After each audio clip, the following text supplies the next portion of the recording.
Buenos días. Mañana de martes 23 de junio del 2020. Qué privilegio poder continuar compartiendo la palabra. Y continuamos con el tema de la iglesia. El Señor Jesucristo habló pocas veces como tal de la iglesia, pero se constituyó en el Pentecostés, como lo estábamos mencionando allá en Hechos capítulo 2, y los estudiosos definen la iglesia como iglesia universal e iglesia local. Ayer estuvimos hablando acerca del tema de la iglesia universal, que está constituida por los creyentes de todos los tiempos, de todos los rincones de la tierra. Algunos le llaman la iglesia ideal. Hoy estaremos viendo acerca de la iglesia local y mañana estaremos viendo alguna de sus ordenanzas, aunque hoy tal vez toquemos un poquito de esto. ¿Cómo es que nace esta iglesia? ¿Cómo es que nosotros podemos encontrar a esta iglesia funcionando a través del tiempo? La iglesia local es el cuerpo de creyentes que se reúnen para adorar a Dios, que a través de su fe han reconocido a Jesucristo como su Señor y Salvador. Como lo mencionábamos, esta iglesia nace en Hechos capítulo 2 y en los versículos 42 en adelante encontramos las características de esta primera iglesia. El Espíritu Santo fue derramado sobre aquellos 120 creyentes que estaban reunidos en el aposento alto después de la resurrección del Señor y que Él asciende al cielo, y les había dado la indicación el Señor a sus discípulos que no se movieran de Jerusalén hasta que no hubiese venido sobre ellos el Espíritu Santo. Y cuando el Espíritu Santo fuera derramado sobre ellos, Hechos 1:8 dice, me serán testigos en Jerusalén, Judea, Samaria y hasta lo último de la tierra. La iglesia local inicia ahí, en esta predicación de Pedro, cuando se convierten 3,000 personas y se integran a la iglesia local. Ahora no hay una evidencia en la Biblia de que una persona tuviese autonomía o autoridad sobre muchas iglesias.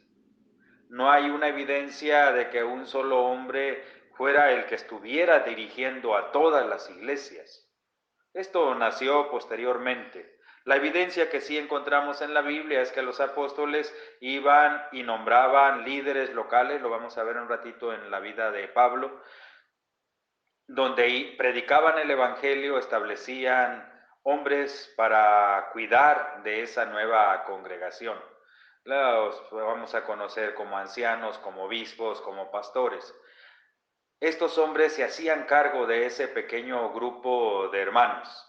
Estas iglesias no tenían un edificio como tal, sino que se reunían en casas o donde tenían oportunidad. Recordemos, después esta iglesia fue perseguida y sufrió mucho por la intolerancia religiosa de ese tiempo. Posteriormente, la iglesia fue contaminándose y hombres se levantaron diciendo que ellos tenían el control sobre las iglesias y se hizo un conflicto tremendo. Pero en el aspecto bíblico, la iglesia es aquel grupo de hombres y mujeres redimidos por la sangre de Cristo que se reúnen para adorarlo, para servirlo y para cumplir con el mandamiento que Él les dejó de ir y hacer discípulos a todas las naciones. Veamos la historia del nacimiento de la primera iglesia. Leo Hechos 2 del 37 en adelante en Nueva Traducción Viviente. Las palabras de Pedro traspasaron el corazón de ellos, quienes le dijeron a él y a los demás apóstoles, hermanos, ¿qué debemos hacer? Pedro contestó, cada uno de ustedes debe arrepentirse de sus pecados y volver a Dios, y ser bautizado en el nombre de Jesucristo para el perdón de sus pecados. Entonces recibirán el regalo del Espíritu Santo.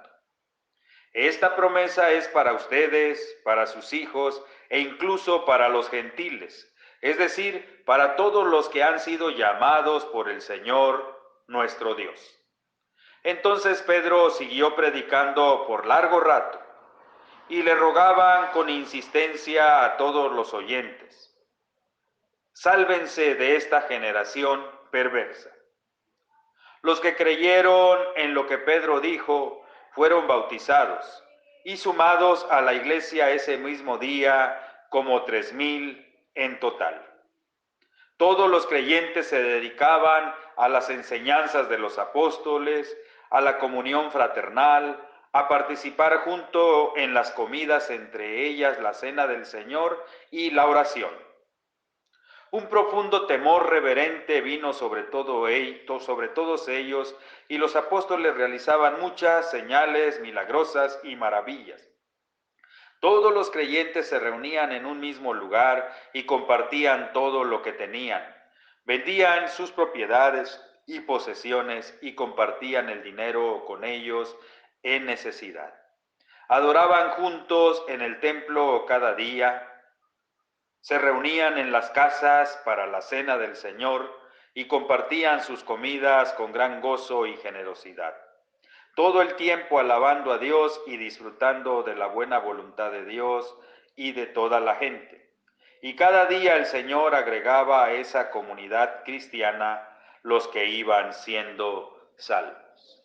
Precioso el momento en el que nace la iglesia. Armonía, buenas relaciones entre ellos, compartían unos con otros, aprendían de la palabra a través de los apóstoles, perseveraban en ella y en la oración. No había gente necesitada, posteriormente se nos dice, porque ellos compartían unos con otros, los que más tenían con los que menos tenían. Se reunían en las casas y en el templo, todavía estaba el templo y tenían oportunidad de reunirse, pero conforme fue creciendo este grupo, fue siendo relegado y perseguido por los grupos religiosos mayoritarios, y estos a su vez echaban mano de las autoridades para maltratarles, para perseguirles. Posteriormente se fueron agregando conflictos de persecución, no solamente por parte de los grupos religiosos mayoritarios, sino también se dieron conflictos y mal testimonio dentro de la misma congregación, dentro de la misma iglesia local. Vemos después que por causa de la persecución de Esteban, por causa de la muerte de Esteban, vino la persecución y la iglesia empezó a salir. Y a donde iban, llevaban la palabra. El mandato había sido claro: me serán testigos en Jerusalén, en Judea, en Samaria y hasta lo último de la tierra. Los estudiosos dicen que al mismo tiempo la iglesia tiene que estar cumpliendo con esta tarea. Algunos dicen empezando en su casa y terminando hasta lo último de la tierra. Ahora, cuando pensamos en esta historia maravillosa de la iglesia, vemos que el Señor Jesucristo por primera vez menciona este término en Mateo 18, 17 al 20. Dice así: si aún así la persona se niega a escuchar, lleve el caso ante la iglesia. Luego, si la persona no acepta la decisión de la iglesia, trata a esa persona como un pagano o como un corrupto cobrador de impuestos. Jesús utiliza este término por primera vez aquí para referirse a la congregación, a la asamblea, al grupo de creyentes. La iglesia tiene que establecer orden, la iglesia tiene que establecer disciplina, la iglesia tiene que cuidar de la armonía dentro de ella misma. La iglesia debe luchar por el bienestar de todos y no permitir que una persona sea la que afecte a todo el grupo. Después de la persecución que se levantó a raíz del martirio de Esteban, los creyentes en Jerusalén y en su mayor parte fueron esparcidos, pero lejos de callar el mensaje, iban por todas partes anunciando el evangelio.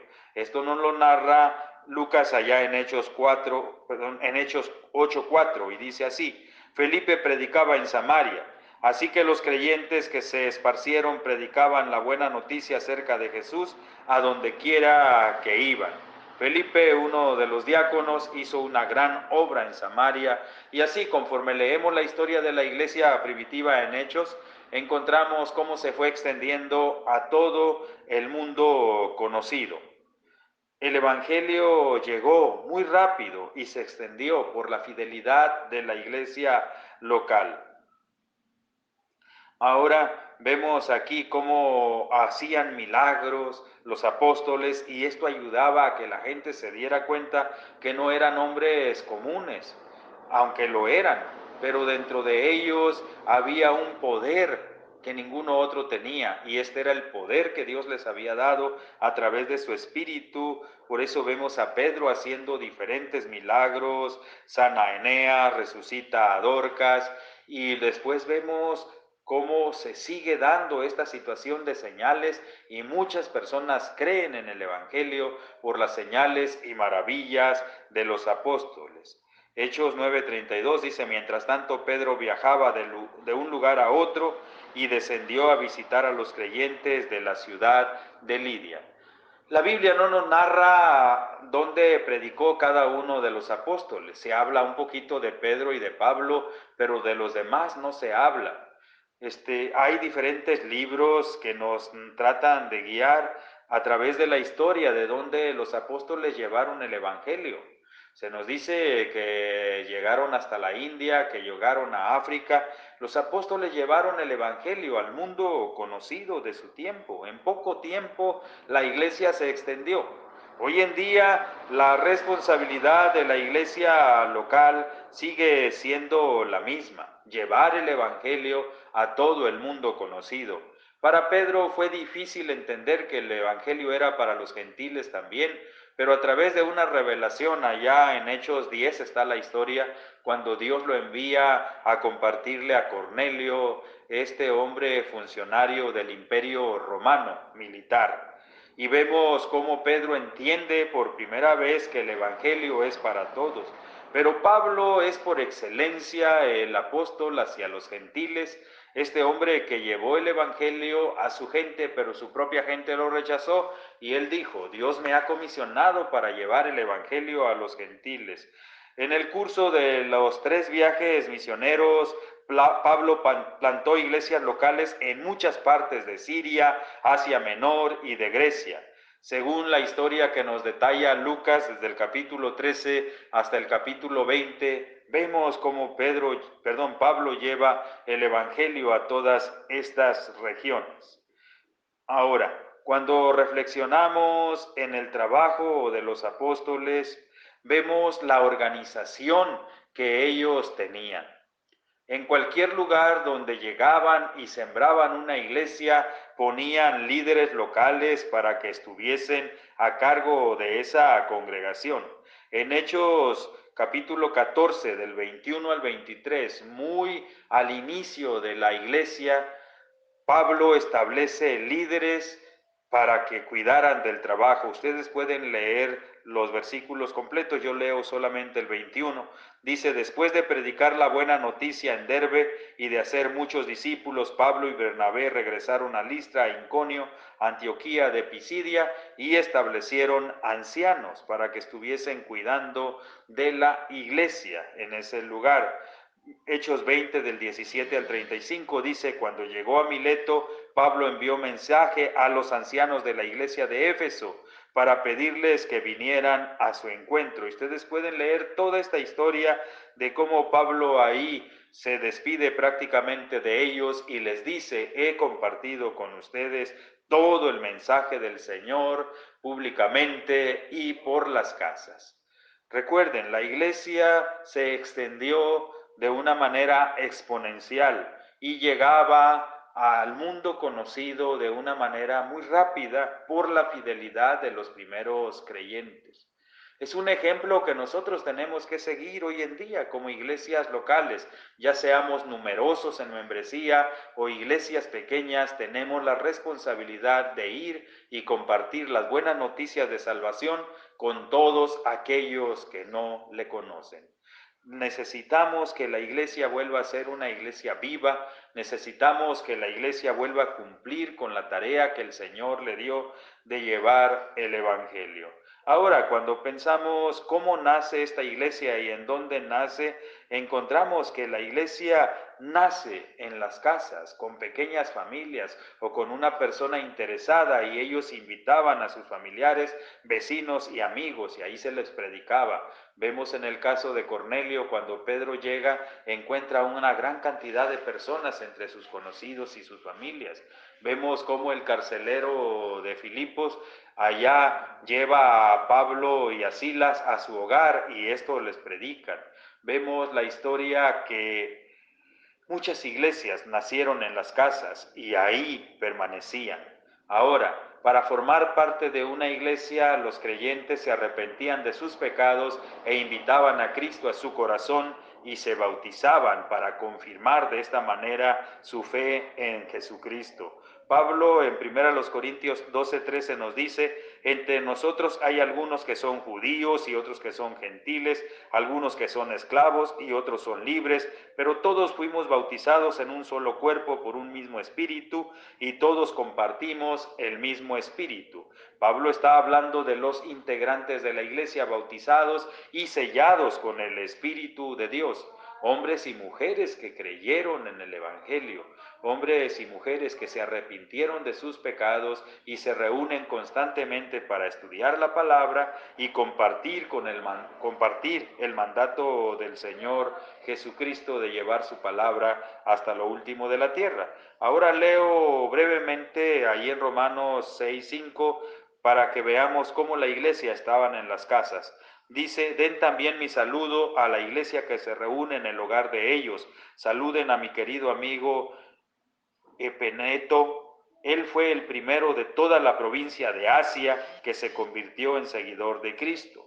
Y en su casa estaba la iglesia. En 1 Corintios 16:9 Pablo dice: las iglesias de aquí en la provincia de Asia les mandan saludos en el Señor, igual que Aquila y Priscila y a todos los demás que se congregan en la casa de ellos para la reunión de la iglesia.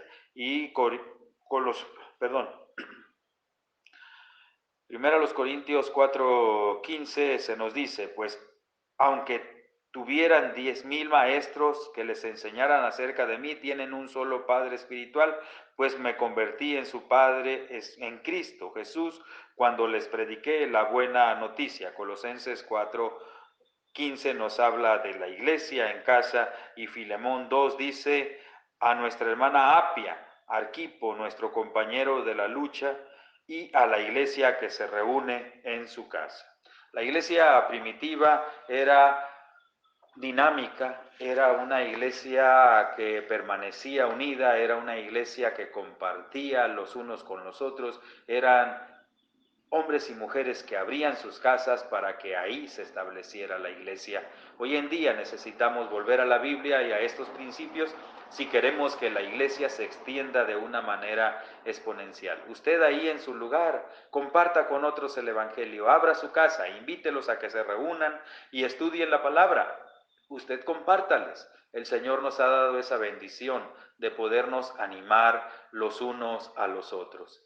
Mañana terminaremos este tema de la iglesia cuando hablaremos de sus líderes, cuando hablaremos de sus ordenanzas, pero hemos estado viendo durante estos 2 días acerca de la iglesia. El Señor la estableció para que continuara con su visión de compartir el mensaje de salvación hasta lo último de la tierra. Un saludo a cada uno de los hermanos que representan una iglesia local en diferentes partes del mundo. Un saludo a los que están viendo en vivo. Es un privilegio poder compartir estos temas con ustedes y gracias por estarnos acompañando. En el amor del Señor, Adiel Pineda Sánchez desde Comala, Colima.